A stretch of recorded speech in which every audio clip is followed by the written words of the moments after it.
What is maimod? Who started it? And whom do we give it to nowadays? So first, a little bit just about the history of maimod.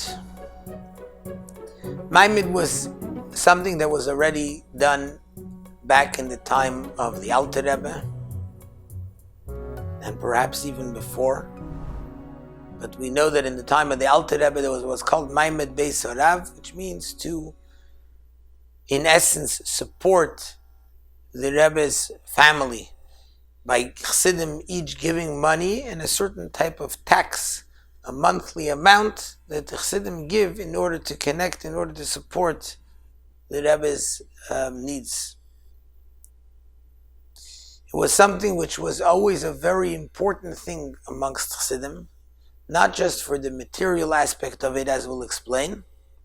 And it's interesting that in Russia there were times that it was dangerous, and so they changed the word from maimod to nifne, which means they took the next letter from mem to nun, from ayin to pei, and then from dalet to hey, that became nifne in sort of a code language, so that the government and the officials shouldn't understand what they're talking about.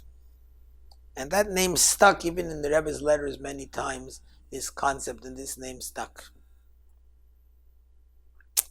Now the idea of doing it isn't just the physical, the material idea, which is something nice and important, but there's deeper than that.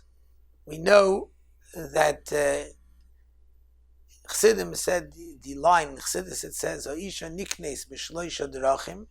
Isha is a chassid, a Jew, is niknes, acquired to the Rebbe in shloisha drachim in three ways: kesef, bishtar, and bebia. Kesef is giving money, maimod. Shtar is writing a letter or a pan to the Rebbe, and bia is coming to the Rebbe, actually coming physically to the Rebbe. So in order to explain this without going too much at length, let's just understand the general idea of the connection of a chassid to a Rebbe. We know that Hashem put us here in this physical world, a place that we are distant and far away from the reality of godliness. We're in a world that doesn't feel godliness to the extent that we have a hard time appreciating anything about godliness. We live in a world that godliness isn't revealed, because that's how Hashem wants it, so that in this world we can reveal godliness. Now our whole world is made up of three aspects. The physical world is made up of three things that are alluded to with the word Ashan. V'har Sinai Ashen Kulei, smoke. Olam, Shana, and Nefesh. Olam is space, Shana is time, and Nefesh is different objects, or people, but different objects in the world. In each one of those, Hashem gave us something with which we can feel godliness revealed there. And by connecting and through our connection to that aspect, as a result, we're able to now reveal godliness in the rest of that thing. What does that mean? In Olam, place. Place doesn't have Hashem revealed in place. Hashem made a Beis HaMikdash. Does Hashem need a Beis HaMikdash, a place to live? Hashem is everywhere. Hashem made one place in this space of the world where godliness is revealed in space, in the Beis HaMikdash.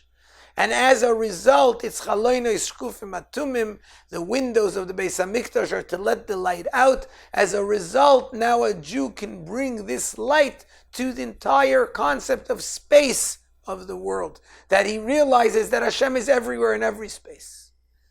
Now we don't have a physical Beis HaMikdash, in addition to the place of the Beis HaMikdash where Lo'ilam Leizaza Shechina Mikoisel HaMaravi, the Shechina never left the Koisel HaMaravi, or the place of the Beis HaMikdash. There's the Bati Mikdash Ma'at, the small Bati Mikdash, the shuls, the Bati Medrash, and specifically the Beis Rabbeinu Shebebavel, the shul of the Nasi Adair, of the leader of the generation, where godliness is the most revealed in space. Which means that I now can come to a place that I know that I'm coming to Hashem. Hashem is everywhere, and yet I'm traveling from all distance of the world to a specific place in order to come connect myself to Hashem in that place, and as a result, I'm now able to bring it in every place. It's the same thing with Shana. In time, there's a special day, special days in general, there's Shabbos, there's Yom Tiv, and most powerful of all is Yom Kippur. That's Achaz Bashana, the one day in the year where godliness is revealed. But it's not just that godliness is revealed in this day, it's how I connect to this time. This time for me is a special time. Whether through the mitzvahs of Yom Kippur, I don't eat, I don't drink, I daven all day, etc., etc. The time itself is felt to be a special time, and as a result, I can feel godliness in time. And it's the same thing in Nefesh. In Nefesh, Hashem put that there's one person from throughout the whole world that over there godliness is fully revealed. I can connect to him, give myself, which is my ego, my place that I don't feel godliness, where I feel an existence, give that over and connect to this person, and in that way I can bring it into everything in the world. Now, how does one connect to the Rebbe? It's not just a spiritual thing. We learn the Rebbe's Torah, we connect to the Rebbe. But there has to be, the most important thing is the physical connection. That's why we say there's these three things, the Kesef, Shtar, and Biyam. In addition to learning the Rebbe's Torah, doing what the Rebbe tells us to do, which are obvious that that's necessary. But how do I forge a physical connection where physically I realize I'm connecting? When I give money to the Rebbe. I'm taking my money, something that I've worked for, I'm giving it to the Rebbe, that forges a connection. I sit down and write a letter on paper. I come physically to come be near the Rebbe. I physically connected myself. That's the general concept and idea of maimod. In today's day, it's obviously also important because we can't not do it now. Not only we can't, this is how we connect to the Rebbe.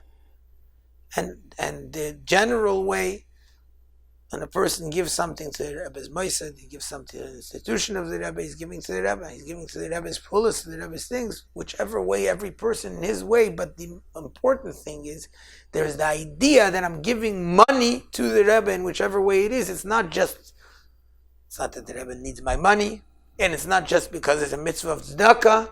It's my way of being able to physically connect to the Rebbe, just as when I write a letter, just as when I come physically to the Rebbe, by my giving from my physical money, I'm physically connecting myself, my material reality to the Rebbe.